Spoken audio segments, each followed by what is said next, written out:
Hola, ¿qué tal? Bueno, arrancamos entonces. Bienvenidos, esta es una charla sobre si el prono puede prevenir la intubación, el prono consciente en esta oportunidad. Yo soy la licenciada Vanessa Ruiz y me desempeño en el Hospital Italiano hace 8 años, actualmente en la Central de Emergencias del Adulto. Bien. Ahora sí, vamos a... Bien. Si el prono... Bueno, la charla se va a dividir en 3 instancias. Primero, generalidades del prono y la evidencia más fuerte que existe al respecto. Luego vamos a pasar a los antecedentes de pronación consciente, que es el tema que nos compete. Y luego este mismo tema, pronación consciente, pero en los últimos estudios aplicados a la pandemia de COVID-19. Bueno, todos sabemos que la perfusión pulmonar es independiente del cambio posicional del cuerpo, ¿sí? Y esta predomina en la región dorsal. Normalmente tenemos un gradiente de presiones que actúan sobre el pulmón, que si el paciente o la persona está parado, ¿sí?, en bipedestación, va a ser de ápice a vértice, perdón, de vértice a base, y si está en decúbito dorsal, ¿sí?, va a ser de ventral a dorsal. Esta situación se agrava cuando hay presencia de edema intersticial o alveolar, como puede ser en el caso del distrés, generando el colapso de las zonas posteriores, o en este caso las denominamos zonas dependientes. En el gráfico que pueden ver a la izquierda, ¿sí?, al final de la inspiración, vemos que la ventilación no es homogénea, sino que hay zonas ventrales que están sobredistendidas y zonas dorsales que están más colapsadas. Por lo tanto, la ventilación no se distribuye de forma homogénea y tenemos esta dinámica en la dinámica caja torácica pulmón, ¿sí?, donde actúa la gravedad en sentido ventral a dorsal. Cuando este paciente nosotros lo ponemos en decúbito prono, se homogeneiza la ventilación, más áreas ventiladas están en contacto con áreas mejor refundidas, por lo tanto se disminuye el mismatch de la ventilación-perfusión. La caja torácica se hace menos complaciente en esta posición, aumenta la compliance pulmonar y se logra el reclutamiento de las zonas dorsales, que en todo caso es el fin último de la pronación, que es disminuir el shunt. Como ven en esta diapositiva, es una experiencia realizada en ovejas, ¿sí?, donde se realizaron 8 cortes de ventral a dorsal en 2 posiciones, supina y prono, en donde al final de las barras está la fracción de shunt de cada nivel. El color rojo significa la parte de shunt y el color azul son las zonas que no presentan shunt. Como pueden ver, en la parte de posición de supina tenemos mucha más fracción de shunt en las zonas dependientes, lo cual no pasa en las zonas más dependientes en prono. Hay muchos trabajos controlados, randomizados, que han tratado de comparar los beneficios que existen en pacientes distresados de supino a prono. Muchos tuvieron beneficios, pero el único que mostró diferencia en la mortalidad es el estudio PROSEBA, que lo tienen al final, en donde la mortalidad en el grupo prono fue la mitad, 16%, en comparación con el grupo supino, que fue 32,8%. Pero ¿qué pasa? En el metaanálisis que se hizo al respecto del conjunto con todos estos estudios, se ve que no es solamente el prono, sino que es el prono acompañado de una ventilación protectiva, de una cantidad de horas en prono mayor a 12, ¿sí?, que es prolongado la cantidad de horas en esa posición, y no en todos los pacientes estresados, sino sobre todo en los moderados y severos, más en los severos. Sin embargo, a pesar de toda esta evidencia, cuando vamos a evaluar cómo estamos usando el prono y si lo estamos usando, en el estudio Lancet, que ustedes ya los conocen, en todos los distresados se usa más o menos el 7%, y en los distresados más severos, que es donde se tiene más evidencia, 16%. En un estudio internacional, también para ver la prevalencia del uso del prono más nuevo, que es el APRONET, se ve que en los distrés leves se usa la misma cantidad que en el LAN6, pero esta va en aumento a medida que la PAFI va bajando en los distrés más severos. Esto para ver las generalidades del prono y para que todos hablemos un poco el mismo idioma. Ahora, hay un salto cualitativo en antecedentes de ventilación protectiva con paciente sedado o bloqueado en prono a realizar la misma técnica pero en pronación consciente. Al principio hubo ciertos reportes de casos que evaluaron esta técnica, ¿sí? Son pacientes despiertos en donde no se usa sedación ni ansiolíticos, donde están ventilando espontáneamente y a veces usan algún tipo de asistencia, como puede ser BNI o cánula de alto flujo. Todos estos reportes de casos con resultados satisfactorios, que quiere decir que los pacientes evolucionaron bien, no requirieron intubación. Sin embargo, el estudio más grande que hay con respecto al prono en esta situación, ¿sí?, es este estudio italiano de Scarabili, que se realizó durante 4 años en un único centro en Italia, que evaluó justamente la viabilidad y la eficacia del prono en pacientes conscientes, despiertos, que no estaban intubados, estaban ventilados espontáneamente y tenían falla respiratoria hipoxémica. ¿Qué hicieron? Buscaron en los registros, ¿sí?, porque es una corte retrospectiva, buscaron en los registros hospitalarios todo paciente que tenía PAFI menor a 300 y había realizado por lo menos un ciclo de prono consciente. Y esos ciclos podían ser ventilando espontáneamente con máscara de reservorio, cánula de alto flujo, CPAP o BNI, ¿sí? En estos 4 años juntaron 15 pacientes, en su mayoría hombres de variada edad, desde 14 a 18 años. El diagnóstico principal fue neumonía y tenían muchos pacientes inmunocomprometidos y EPOC. En 2, a pesar de realizar el prono, se llegó a la intubación. Todos estos 15 pacientes, si los juntamos, hicieron 43 periodos de prono, que más o menos oscilaban entre 3 horas. Pero de estos 43, solo en 18 se mantuvo el mismo dispositivo mientras estaban en supino y en prono.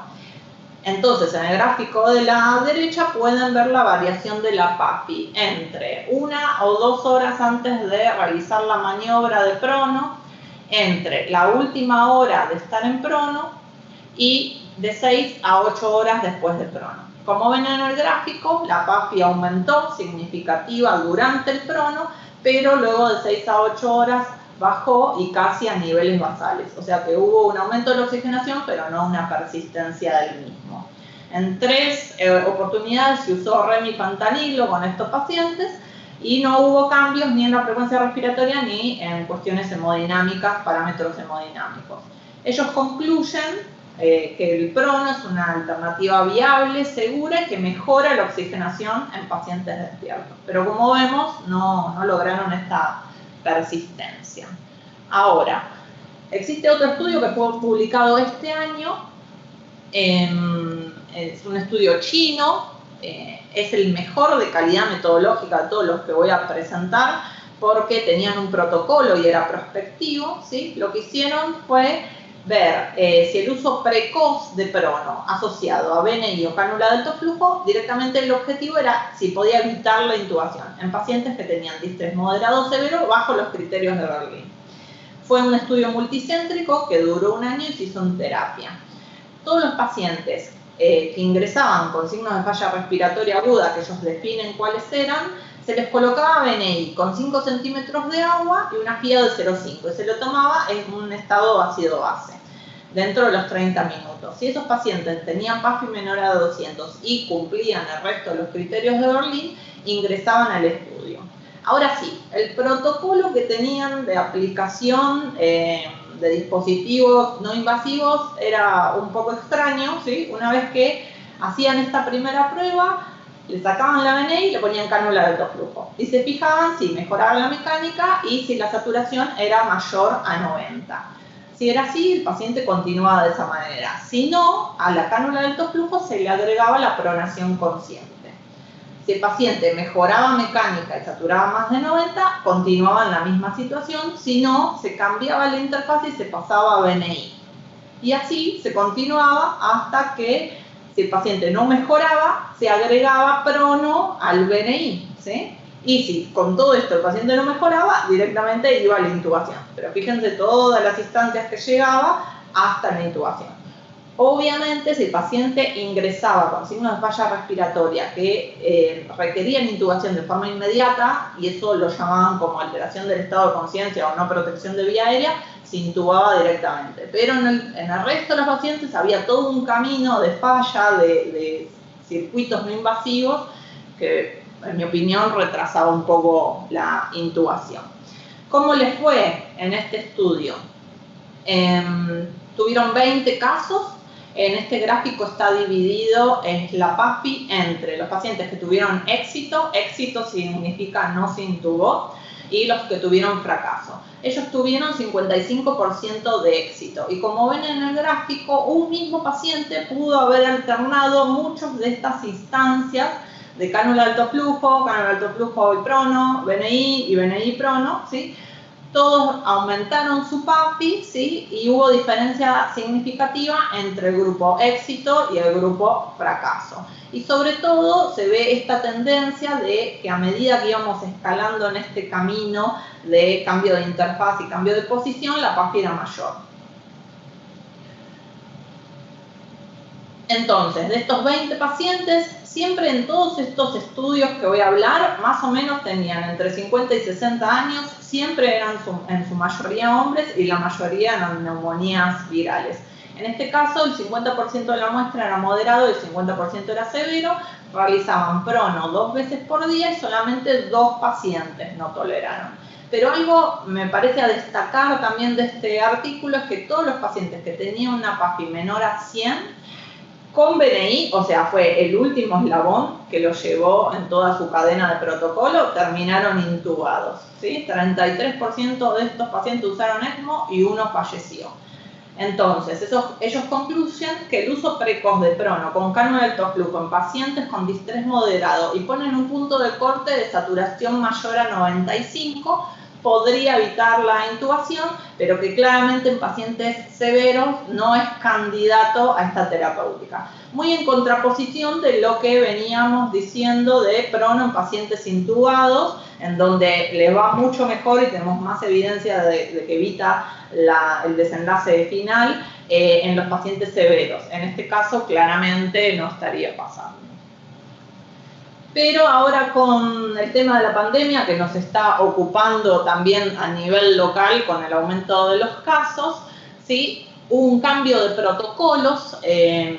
Alexis ya les estuvo hablando un poquito de esto, de por qué un poco no los mecanismos de oxigenación invasiva como BNI y cánula de alto flujo, por el potencial riesgo para todos, ¿sí? De aerosolización, tanto para el paciente que está al lado como para el equipo de salud, y por la alta tasa de falla que se viene documentando en los estudios internacionales. Por ende, en nuestro hospital no lo estamos utilizando y hay una tendencia a realizar la intubación precoz, como ha pasado también en otros países como China, Estados Unidos e Italia. Pero también en estos países que les mencioné, al tener esta práctica de intubación precoz, lo que fueron viendo es que se fueron agotando las camas hospitalarias, los ventiladores, los equipos de protección personal y sobre todo el personal se iba contagiando también en estas maniobras.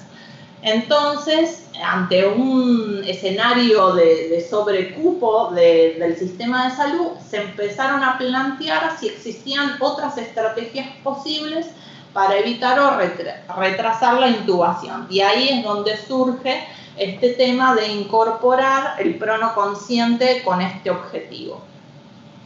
Entonces ahora vamos a ir de lleno a la evidencia de utilización del prono consciente en pacientes con COVID-19. En sí hay todos estos estudios, ¿sí? que evaluaron la terapéutica directamente en pacientes con COVID positivo. Hay dos reportes de casos, está el brasilero y está el canadiense, en donde el brasilero usó máscara de reservorio más prono y el canadiense usó cánula de alto flujo más prono, ambos con resultado positivo en su reporte de caso. Y ahora vamos a hablar de los otros que tienen un poquito más de pacientes incluidos. Este es el estudio por el cual surgió el interés por este tema, ¿sí? Del prono consciente, salió publicado en la JAMA de este año. Lo que hacen es evaluar lo mismo que los estudios que vimos antes, viabilidad y eficacia, le suman la tolerancia al prono consciente en pacientes que están hospitalizados, y lo interesante es esto de fuera de la UTI, ¿no? O sea, no había más cupo en la UTI, entonces lo empezaron a utilizar fuera de ella. Es un estudio cuasi experimental antes-después, ¿sí? Que se realizó en un único centro durante 13 días. Entonces, ellos reclutaron pacientes despiertos que por tomo tenían hallazgos compatibles con COVID-19, que estaban ventilando espontáneamente, tenían signos de falla respiratoria aguda y estaban usando oxigenoterapia convencional. Obviamente todo lo que requería intubación de inmediata por alteración del estado de conciencia no se incluyó. Dividieron a los pacientes en tres categorías, ¿sí? Uno es respondedor, que quiere decir que la PAFI entre el cambio de posición aumentaba más del 20%, ¿sí? Respondedor persistente, ¿sí? Que mantenía ese aumento de la PO2, y no respondedor, donde el aumento era menor al 20% de la PO2. Se mantuvo siempre el mismo dispositivo de oxigenoterapia convencional, sea cánula nasal o máscara de reservorio, y no se le cambió ni el flujo ni nada con respecto a su seteo, ¿sí? Con respecto a la eficacia, el 25% de la muestra, ¿sí? Que eran en total 15 pacientes, tuvo esta respuesta mayor al 20%, eran respondedores.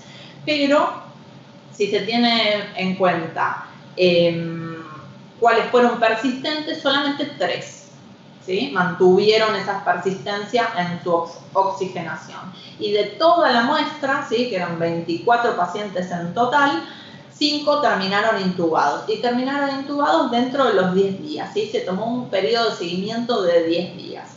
Sin embargo, cuando vamos a evaluar tolerancia, vimos que 4 de estos 5 se intubaron dentro de la hora. Entonces, en todo caso, lo podríamos tener como un criterio de falla precoz. No sé si es tan precoz dentro de una hora, pero bueno, es como para tener en cuenta algún parámetro para decir, bueno, si lo pruebo dentro de la hora, si no funciona, ya tomo otra medida.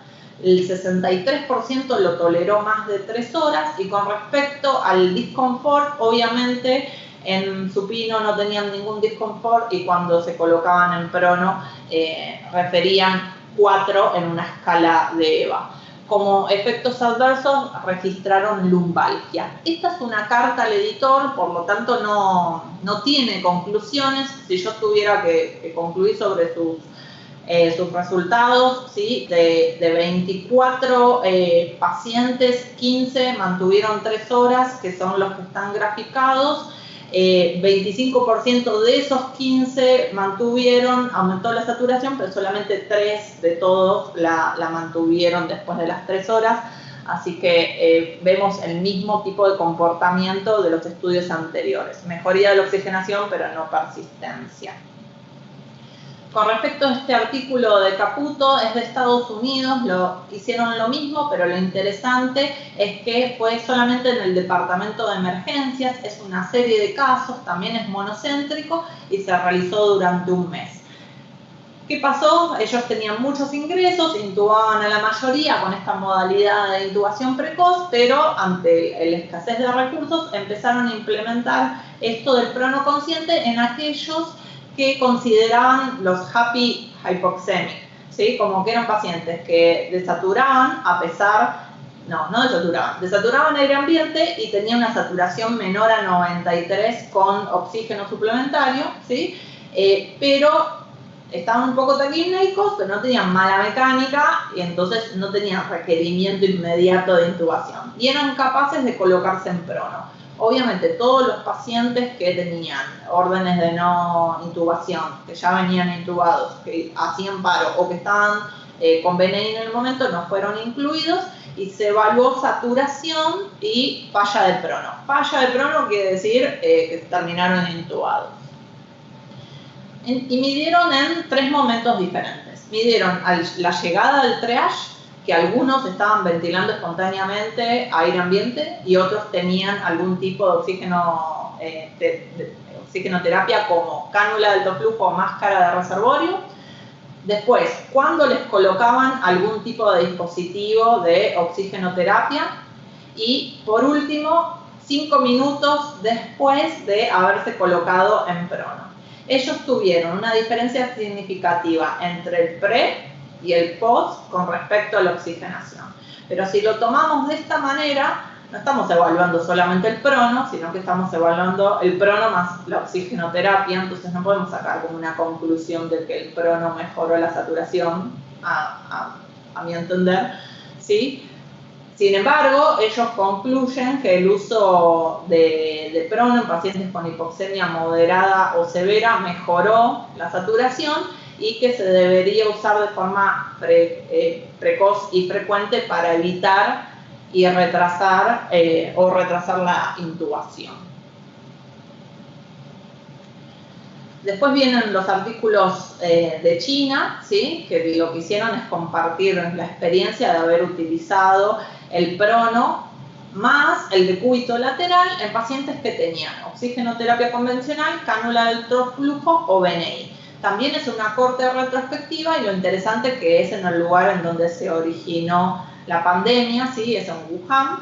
Se realizó durante 24 días en uno de estos hospitales que construyeron específicamente para tratar a los pacientes con con COVID-19. Ellos dividían a estos pacientes en 2 tipos, severos y críticos. Incluían a estos dos, a los leves no. Y evaluaron sobrevida y tasa de intubación.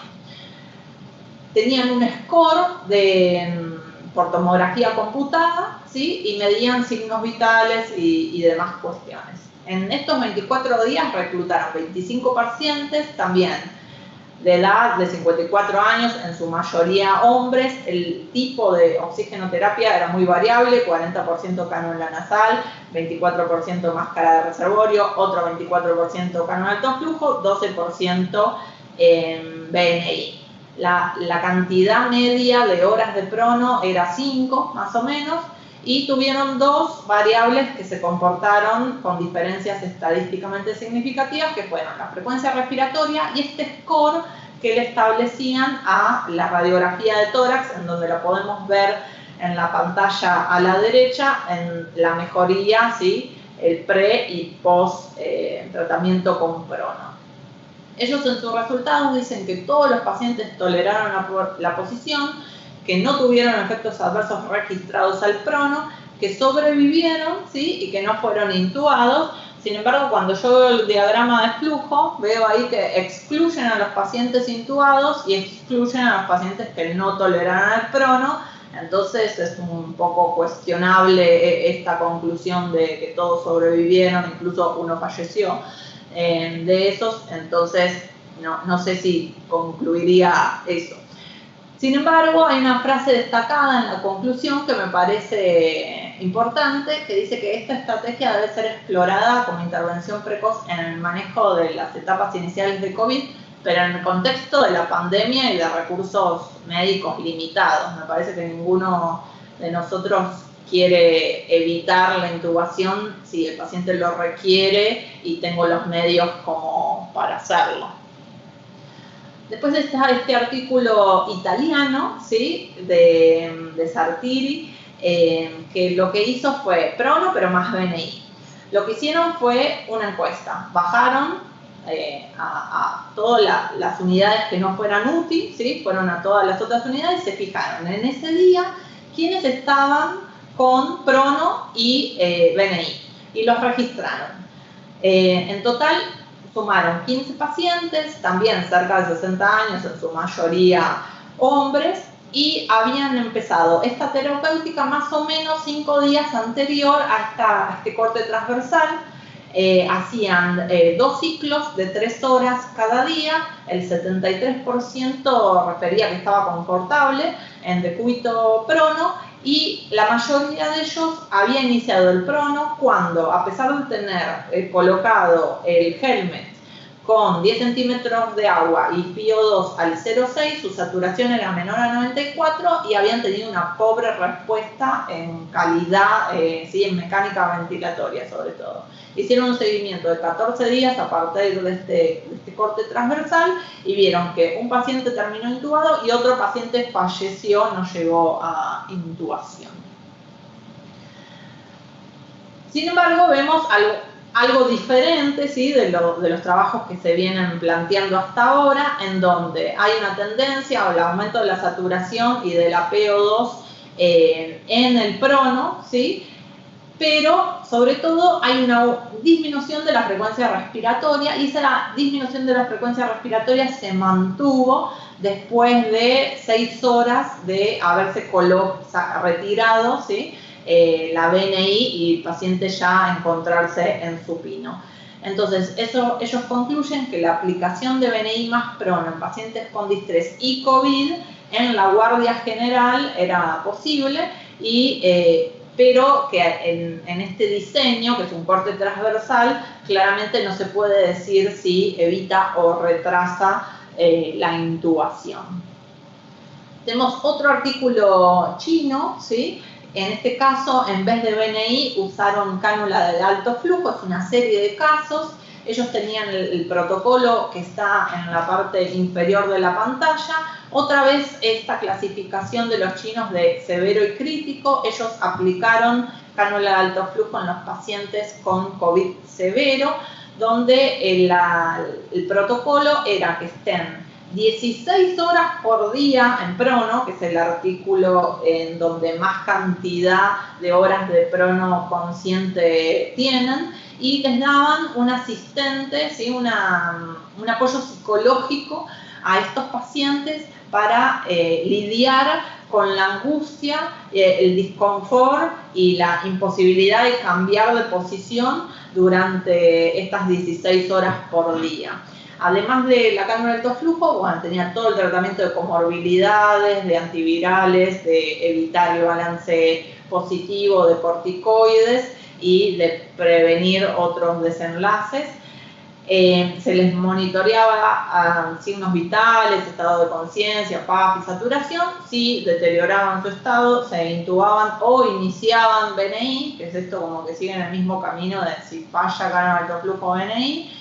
Y si saturaban mejor de 96, con una PO2 menor de 0,4, se los pasaba oxígeno terapia convencional. ¿Qué vieron ellos? Hicieron un antes y después de cada día de los 10 pacientes severos de los 79 que tuvieron, y vieron que en el antes y después de cada día la PAFI aumentaba. Ninguno de estos 10 pacientes terminó intubado, no tuvieron ningún óbito, pero sí este relato, que tampoco estuvo medido, de disconfort y ansiedad. Como conclusión, prono consciente y cánula de alto flujo es seguro y eficaz en el tratamiento de pacientes con COVID-19 severos, y ellos afirman esto de que puede reducir la conversión a pacientes críticos o el requerimiento de intubación. Y por último, de los estudios está este de Singapur, ¿sí?, que evaluó oxigenoterapia convencional y prono. Es una serie de casos en donde lo interesante, me parece, es que aplicaron otro tipo de protocolo, ¿sí? En vez de horas continuadas, era 1 hora por día, pero 5 veces al día durante las horas diurnas, ¿sí? Y podían tener la posición de Superman, ahí con los brazos al costado, o los del nadador, ¿sí?, alternando los brazos, uno y el otro.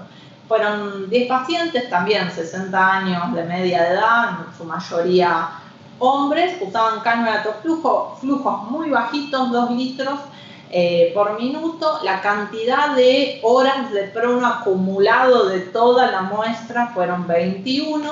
Todos toleraron la posición. Hubo 3 ingresos al UTI, uno de ellos terminó intubado y falleció.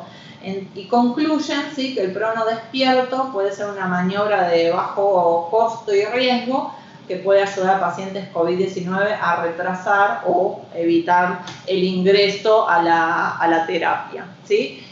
Y entonces, para sumar toda la evidencia y todos los trabajos que hay publicados hasta el momento del uso del prono consciente y aplicado específicamente en esta pandemia, si ustedes ven en esta pirámide, obviamente la mayoría de trabajos publicados son de carácter observacional, no tenemos ninguno experimental, lo máximo que llega es un cuasi experimental, y obviamente hay ciertas limitaciones por el diseño de estos trabajos que tienen poca muestra, ¿sí?, en donde la mayor cantidad de muestra que se ofreció fueron 50 pacientes.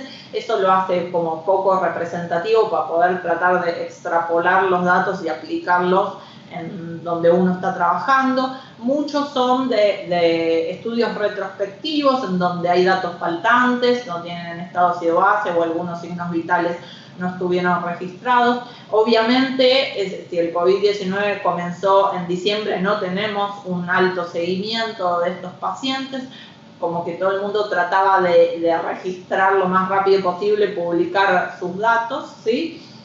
Este tipo de diseño obviamente no se puede inferir causalidad, no puedo decir de si utilizar prono consciente resuelve la pregunta de si se puede prevenir la intubación con este diseño, como estuvieron planteados, porque nos falta el grupo control, sobre todo para decir, bueno, esta tasa de intubación fue en este grupo que se usó el prono consciente, ¿qué pasa si no lo usamos y se hace un tratamiento estándar, por ejemplo?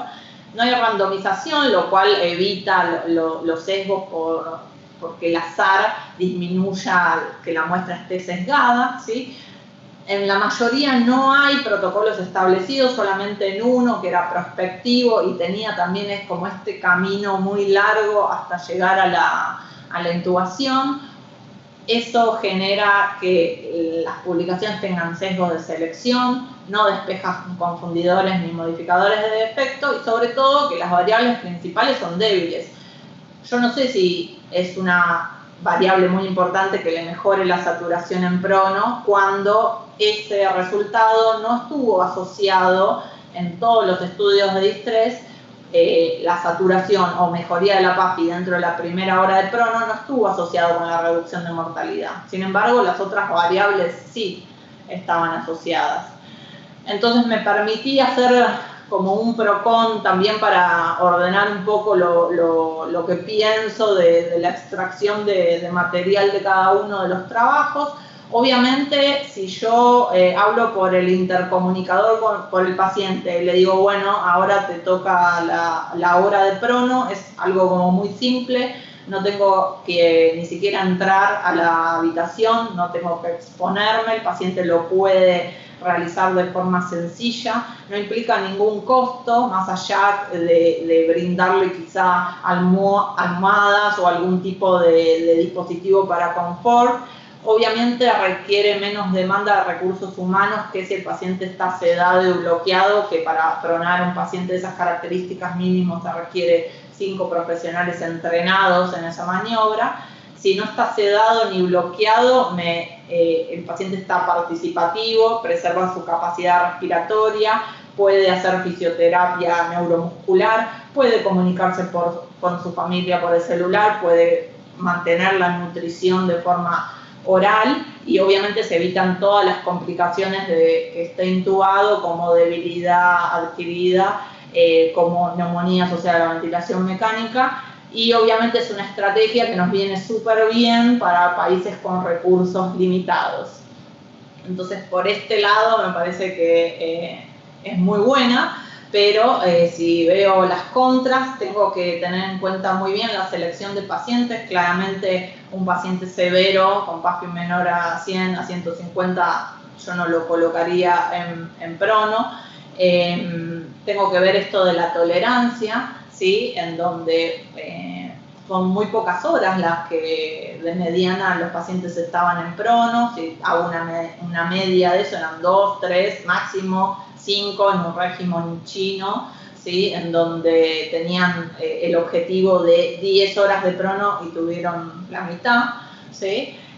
Con respecto a seguridad y monitoreo, además de la saturación, ¿qué cosas estoy viendo para ver si realmente logro el reclutamiento de las zonas posteriores y por ende el beneficio es disminuir la bili y mejorar el shunt intrapulmonar? Me parece que ahí necesitaría, no sé, una eco por lo menos, o una tomografía por impedancia, o una tomografía, obviamente costoso y poco práctico.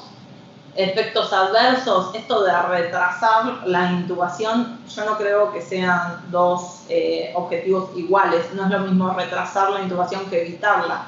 Yo nunca voy a querer retrasar la intubación porque sabemos que eso tiene efectos deleterios hacia el paciente.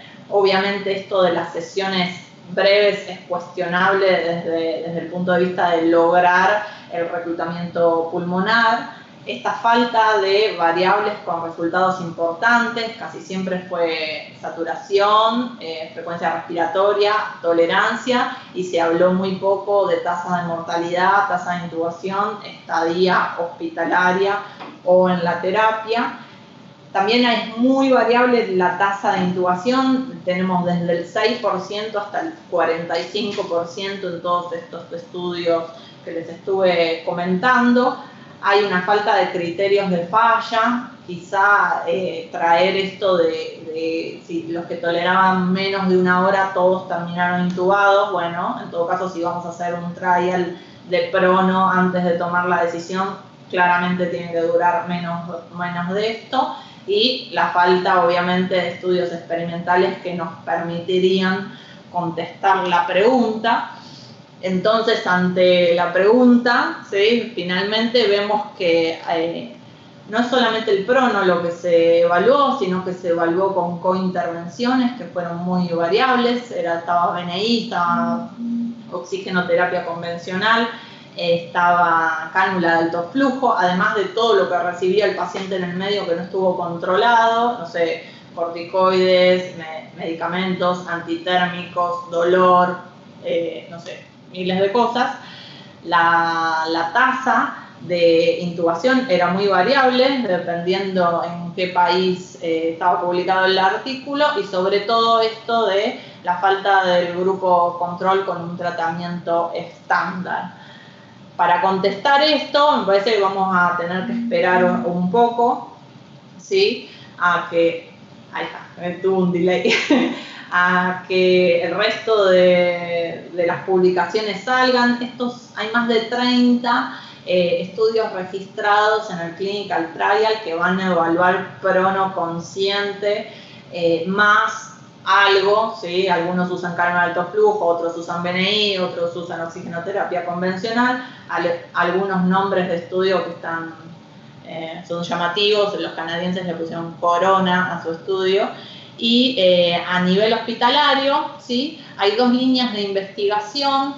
Uno que, bueno, los resultados lo van a tener mañana. El doctor Angriman y Bruno Ferreiro van a hacer una revisión sistemática en metaanálisis para ver si con todos estos estudios observacionales que vimos hoy se puede sacar una medida ponderada y resumida, ¿sí?, de la efectividad del prono consciente. Y por otro lado se está haciendo la factibilidad, se está en estado de diseño de poder aplicar prono consciente en el hospital. Obviamente es con un equipo multidisciplinario, se están viendo cuestiones de criterio de inclusión, exclusión y cuestiones propias de operacionalización de las variables. Así que no sé si tienen algunos aportes, preguntas, sugerencias o experiencias como para compartir. Los vamos leyendo en el canal de YouTube y en unos minutitos las vamos contestando.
Bueno, tenemos dos preguntas que se las vamos a ir comentando a Vane para que ella vaya respondiendo. Nicolás Rux primero felicita por la charla y consulta si tomaste contacto con algún centro en los cuales estén haciendo actualmente prono consciente y para conocer sus opiniones. No, la verdad que no me contacté con ninguno, también tenía la expectativa de ver si alguno podía comentar su experiencia de utilizar el prono consciente. No es algo que por lo menos yo en persona haya hecho, sé que hay algunas experiencias en la terapia de estar haciéndolo y ven este aumento de la saturación del paciente, pero no sé si lo están midiendo con algo más como para ver respuesta fisiológica y demás.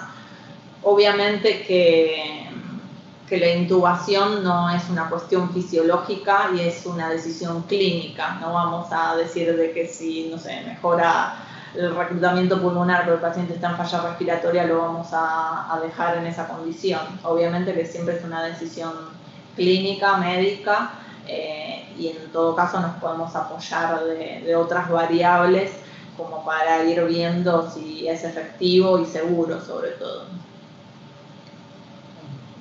Alejandro Midley consulta los criterios de falla, siendo que el paciente utiliza sus músculos, algo como para evaluar, por ejemplo, eco muscular, para evaluar la fatiga. Sí, me parece que la gran ventaja que tiene justamente que el paciente esté ventilando espontáneamente es que el diafragma trabaja diferente de si está sedado y bloqueado claramente, en donde justamente las inserciones del diafragma favorecen la ventilación en la zona dependiente, que en este caso se estaría liberando y favorecería el reclutamiento, manteniendo activo obviamente el diafragma. Y me parece que esto también lo hablamos con Martín, la herramienta que sería más fácil de adoptar para ver algún tipo de respuesta fisiológica y de beneficio más allá que los signos vitales y la oxigenación sería la ecografía.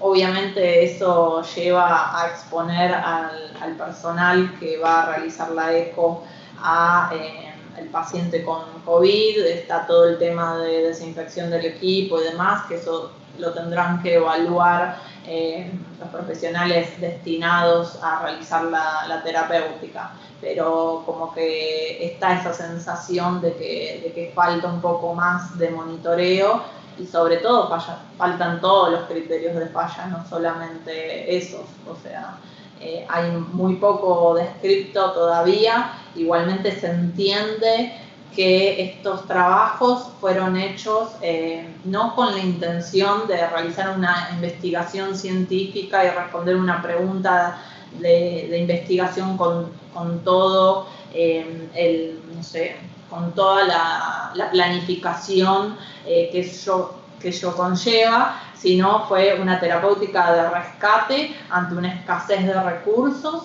y luego reportar cómo les fue al implementar esta nueva estrategia. Incluso en este hospital de China, que fue construido con el propósito de atender a los pacientes con COVID-19, ni siquiera se les pedía el consentimiento informado de los pacientes, porque justamente era el hospital destinado para el tratamiento de estos pacientes y las 16 horas de prono no eran consensuadas, ¿sí? Era más bien se hace esto porque es el tratamiento establecido de la institución. Alejandro Emilio nos pregunta, ¿cómo evaluás la contracción excéntrica? ¿De qué? ¿Del diafragma? No sé, Ale, ¿cómo evaluamos la contracción excéntrica? La verdad te la debo esa pregunta. Sé que es bastante complicado medir el diafragma, depende del modo, si es el M o el otro. No hay mucho consenso entre cómo realizar la técnica. Depende mucho de la posición del paciente, casi siempre se solicita que el paciente esté sentado. En este caso estarían de cúbito prono, no tengo leído nada de movimiento de diafragma en decúbito prono. Y se pregunta Adrián Bobadilla, si tuviéramos que realizar el prono, ¿qué parámetros recomendarías? Bueno, justamente, me parece que si en todo caso en algún momento decidimos realizar un trial corto de prono, obviamente el monitoreo sería estricto, creo que pasaría a ser el paciente más importante, ¿sí? Porque justamente estamos aplicando algo que no conocemos, por lo menos en prono vigil. Estamos habituados a evaluar mecánica ventilatoria en pacientes sentados, no en prono. Me parece que obviamente tendríamos que evaluar disnea, tolerancia, todos los signos vitales, también estado ácido-base, lo cual lo hace una maniobra más invasiva ya, ¿sí? Porque requeriríamos una línea arterial, ¿sí? No sería, me parece, para un paciente que requiera poco monitoreo. Me parece que yo le estaría como bastante encima, porque justamente no sé cómo puede llegar a evolucionar, con qué rapidez puede llegar a evolucionar. Así que nada, si tengo otro mecanismo incluso más para evaluarlo, como es la eco, creo que también nos brindaría bastante información, pero eso depende mucho del equipo tratante y la decisión que toman. Bueno, Tim pregunta por qué pensás que no persiste la mejoría en la PAFI. Porque me parece que lo único que hace es una acción sobre el edema pulmonar, pero no sobre el reclutamiento pulmonar, que es como el principal mecanismo que disminuye la bili y mejora la oxigenación de forma persistente. Si el paciente tiene el líquido y solamente lo coloco en decúbito prono, es una mejoría de la oxigenación transitoria, porque no estoy abriendo zonas colapsadas, simplemente estoy actuando sobre el mismatch de la ventilación-perfusión. Estoy llevando a zonas un poco más ventiladas a zonas que ya estaban más perfundidas, nada más. Fernando Ramírez, bueno, felicita por la presentación. Y segundo, pregunta, según tu criterio, ¿cuáles son los pacientes en donde podríamos aplicar este procedimiento? Además de cuáles son los pacientes, que me parece que claramente los severos no, y serían en todo caso moderados o leves, me parece importante en qué momento. Si hay recursos, me parece que yo seguiría por cómo nos estamos manejando y en todo caso plantear esto, de realizar como un trial muy corto para ver respuesta a lo que voy siempre con eso, que el trial corto desde el momento en donde se toma la decisión de realizarlo, se pone la hora en la cual vamos a tomar la próxima decisión y nada, en esa hora, ¿sí? Tratar de tener la mayor cantidad de datos que pueda llegar a registrar con respecto a confort, disnea, mecánica, estado ácido-base, no sé, todo lo que pueda llegar a reunir en ese tiempo y no confiarme, sobre todo. Bueno, Leandro Barcena comenta que en el Hospital Ferrer lo están practicando, que todavía no tienen datos concretos, pero que cree que es fundamental la adherencia del paciente y del equipo de salud. Martín Luján también comenta que en Guayaquil se está utilizando. Todavía no vieron publicaciones con respecto a esto en Ecuador. Pero bueno, resaltan el tema de la adherencia.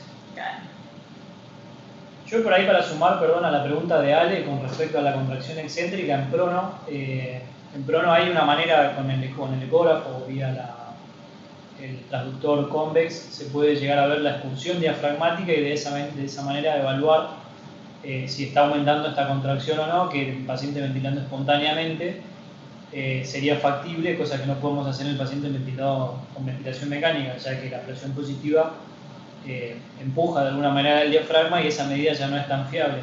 En el paciente que ventila espontáneamente, quizás la expulsión diafragmática nos podría decir si el paciente está aumentando esa expulsión o la mantiene, y eso nos daría un parámetro de cuánta fuerza puede llegar a estar haciendo.